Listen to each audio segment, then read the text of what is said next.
मैं आपसे कहूँ कि एक सरकारी हॉस्पिटल में सही से इलाज नहीं हो पा रहा है। पीड़ित ज़्यादा हैं, स्टाफ कम है। डॉक्टर सुनते नहीं हैं, मरीज बेहाल हैं। बहुत दवाइयाँ बाहर से लेनी पड़ती है, जाँच बाहर से करानी पड़ती है क्योंकि हाईटेक मशीनें नहीं हैं। लोग जान गँवा रहे हैं अपनी। और आप सत्ता में हो, आप क्या करोगे? क्या आप ये कहोगे कि ठीक है, अब हॉस्पिटल में डॉक्टर नहीं रोबोट इलाज करेंगे? और हम ऐलान कर रहे हैं कि पीड़ितों को एम्बुलेंस की जगह वीआईपी गाड़ियों से ले जाने की सुविधा दी जाएगी।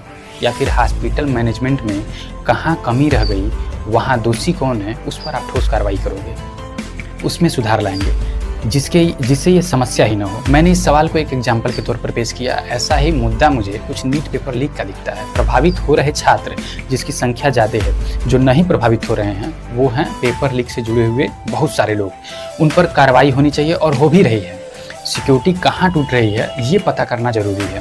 पर ये पहली बार होगा जब हेलीकॉप्टर और पैरा मिलिट्री फोर्स मदद करेगी पेपर ले जाने और ले आने में, और पेपर लीक को रोका जाएगा। इससे 37 दिन में ही परीक्षा कराया जा सकेगा। अमूमन वैसे तो परीक्षा कराने में 5 माह का वक्त लगता है। इस परीक्षा में खूब बवाल हुआ तो ये व्यवस्था हुई, अच्छा भी है। लेकिन कल को जो भी पेपर लीक होगा उसकी क्या व्यवस्था है?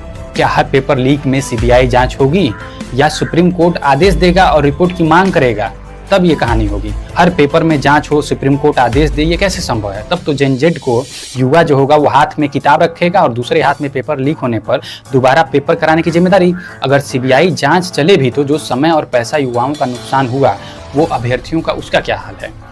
22 जून तक टेलीग्राम बंद रहेगा। टेलीग्राम सीईओ पावेल दुरोव ने कहा कि इस बैन की वजह से 15 करोड़ रेगुलर यूजर को सजा मिल रही है, जबकि एक्शन उन पर होना चाहिए था जो पेपर लीक की जानकारी फैला रहे हैं। जिसे पेपर लीक कराना होगा वो दूसरे ऐप से भी तो कर सकता है, ये उनका कहना है। इस समस्या पर आप अपनी राय जरूर